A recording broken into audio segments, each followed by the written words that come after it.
Hi, I'm Kirstin and I'm from Encinitas, California. It's kind of a funny story because I kind of grew up in California. My grandmother lived up in San Clemente, which is about 45 minutes from here. And so I've always loved California. I feel like I should have grown up here, but my parents moved around a lot when I was a kid. And so anyway, I went to school in Flagstaff, Arizona, to college, and I met my husband there, and we moved to DC and lived there for 12 years.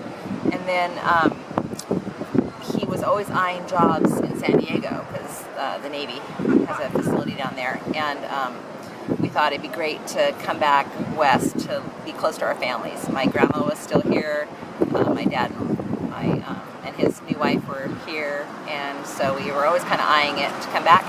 And one time we were driving down the coast from San Clemente, seeing my grandma, down to San Diego to see my dad because he had a boat down in San Diego. And so we drove all the way down the coast because we always loved taking the scenic way and driving the little roads and looking at all the houses and stuff. And so we kind of paid attention to the different communities and stuff coming down the coast. And at the end of the day, we were telling my dad what we saw, and he said, where did you like the best?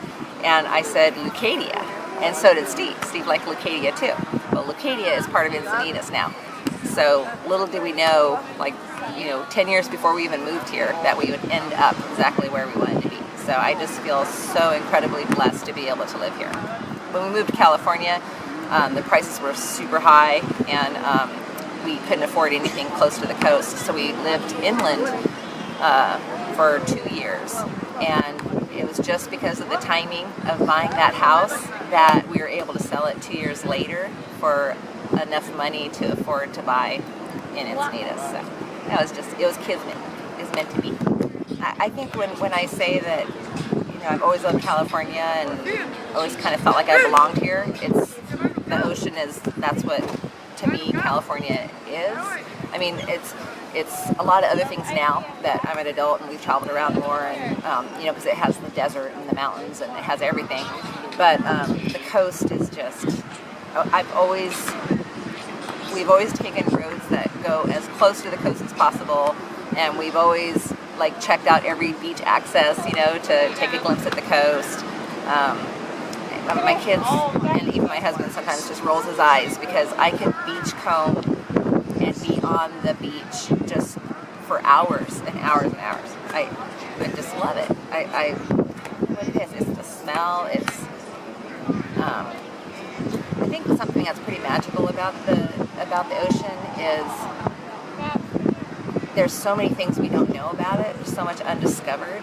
It's almost like when you go to an astronomy lecture and you find out there's all these things we don't know about space, how big it is, and other planets, and there's so much we don't know. Well, the ocean's the same thing. I think I heard a figure the other day, and it was it was over 80% of the ocean we don't have mapped. We don't know what's there. We don't know creatures. They're finding new animals all the time. And so when you're at the coast and you see a glimpse of a dolphin, or a whale spouting or something, it just kind of reminds you that there's a whole world under there. There's all these things that have their own life and their own landscape, and it's just amazing. It's just all covered on the surface by water, but it just hides this magical place.